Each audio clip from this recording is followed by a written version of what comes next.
கைது பண்ணீங்க, அவங்களுக்கு இப்போ தண்டனை குடுத்தீங்க. அது எல்லாமே ஓகே.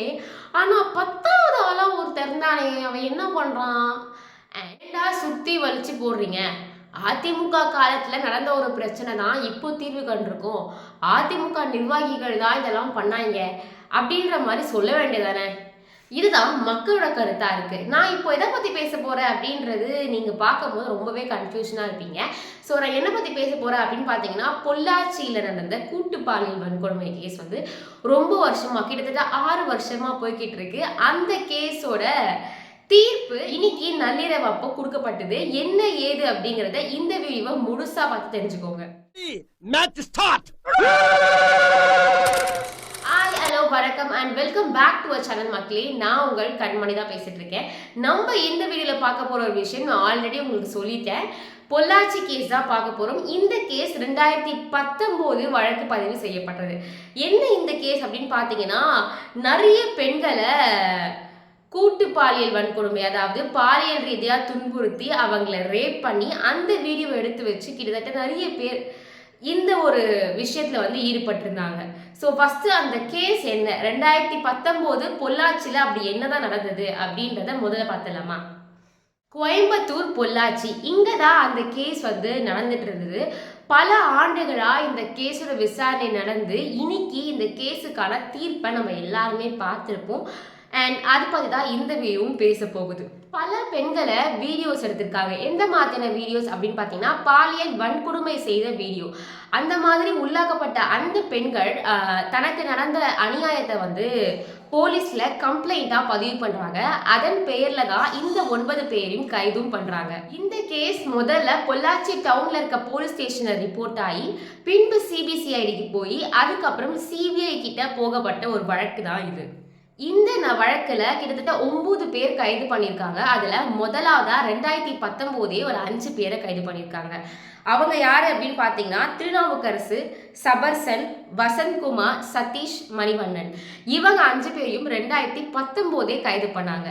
2021 ஹரன்பால், மைக் பாபு என்கிற பாபு, அருள்நாதன் அண்ட் அருண்குமார், இவங்க 4 பேரும் தான் 2021 கைது பண்ணாங்க.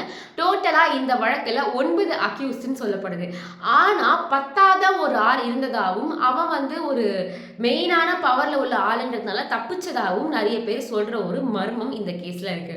இவர்கள் மீது என்ன கேஸ்லாம் போட்டிருக்காங்க அப்படின்னு பாத்தீங்கன்னா, பாலியல் வன்கொடுமை, அத்துமீறல், அது மட்டும் இல்லாம கூட்டா சேர்ந்து எவிடன்ஸ் எல்லாமே வந்து அழிச்சது, அந்த மாதிரி பல வழக்குகள் இவங்க மேல இருக்கு. இந்த மாதிரி 13 பிரிவின் கீழே இவங்களை அரெஸ்ட் பண்ணியிருக்காங்க. கைதான 9 பேருமே சேலம் ஜெயில வச்சிருந்திருக்காங்க. இவங்களுக்கு எதிராக பார்த்தீங்க அப்படின்னா 50 சாட்சி, 200 ஆவணங்கள், 400 மின்னணு தரவுகள், அதாவது வீடியோஸ், அந்த மாதிரி. இதெல்லாம் பறிமுதல் செய்யப்பட்டு இந்த ஆவணங்கள், இந்த எவிடன்ஸ் எல்லாமே வந்து கோர்ட்ல சமர்ப்பிக்கப்பட்டது. இந்த பாதிக்கப்பட்ட 8 பேரை விசாரிக்கும் போதும் இவங்களுக்கு எதிராக பல ஒரு சாட்சிகளும் இவங்க சொல்லியிருக்காங்க. போய்கிட்டு இருக்க இந்த வழக்குல ஒவ்வொரு வாய்தா அப்பவும் பாத்தீங்க அப்படின்னா, சேலம் ஜெயில இருந்து இந்த 9 கைதிகளும் வீடியோ கான்பரன்சிங் மூலமா நீதிபதி முன்னாடி இருப்பாங்க. ஆஃப்டர் சப்மிட்டிங் இந்த எவிடன்ஸ் எல்லாமே சப்மிட் பண்ணதுக்கு அப்புறம் இவங்க நேர்ல வந்து ஆஜராகணும் அப்படின்னு சொன்னதன் பேர்ல அடுத்த வாய்தால இவங்க நேர்ல வந்து ஆஜராகிறாங்க. இங்க 9 பேருக்கிட்டையுமே 50 கேள்விகள், ஒவ்வொருத்தருக்கிட்டையுமே 50 கேள்விகள் கேட்கப்படுது. இந்த 50 கேள்விக்கான பதிலும் வந்து எழுத்து மூலமா வாங்குறாங்க. இதை பதிவும் செய்யறாங்க. ஆஃப்டர் இதெல்லாம் பதிவு செஞ்சதுக்கு அப்புறமும் எல்லா விசாரணை, குறுக்கு விசாரணை இதெல்லாம் முடிஞ்சதுக்கு அப்புறமும் இந்த வீடியோ பதிவுகளுக்கு அப்புறம் தொடர்ச்சியா விசாரணை ரொம்ப ஈட்டடா போய்கிட்டு இருக்கு. கவர்மெண்ட் ஆய்டர்ஸ் தவிர மற்ற எல்லா நாளுமே இதோட விசாரணை தீவிரமா போயிட்டு இருந்திருக்கு.